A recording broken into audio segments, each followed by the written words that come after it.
தற்போதைய அண்மை தகவலாக பார்ப்பது கடந்த 4.5 ஆண்டுகளில் அரசு போக்குவரத்து கழகத்திற்கு 3700 புதிய பேருந்துகள் வாங்கப்பட்டுள்ளதாக தற்போது அமைச்சர்கள் தெரிவித்திருக்கின்றனர்.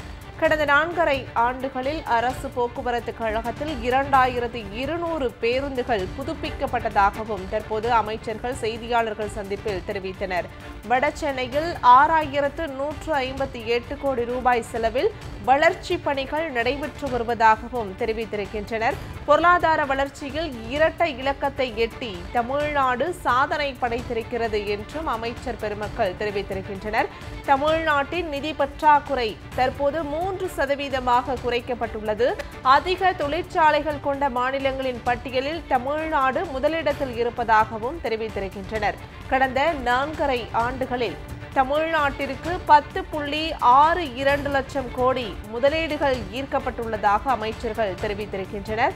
புதுமை பெண், தமிழ் புதல்வன் திட்டங்களால் உயர்கல்வி படிக்க செல்லும் மாணவ மாணவிகளின் எண்ணிக்கை அதிகரித்திருப்பதாகவும் தெரிவித்திருக்கின்றனர். கடந்த 4.5 ஆண்டுகளில் 86 புதிய குடிநீர் திட்டங்களை கொண்டு வந்துள்ளதாக தெரிவித்திருக்கின்றனர். கடந்த 4.5 ஆண்டுகளில் 45,000 கிலோமீட்டருக்கு புதிய சாலைகள் உருவாக்கியதாகவும் அமைச்சர்கள் தற்போது தெரிவித்தனர். கடந்த 4.5 ஆண்டுகளில் தமிழ்நாட்டில் 2520 கோவில்களில் குடமுழுக்கு நடத்தப்பட்டுள்ளதாகவும் தெரிவித்திருக்கின்றனர்.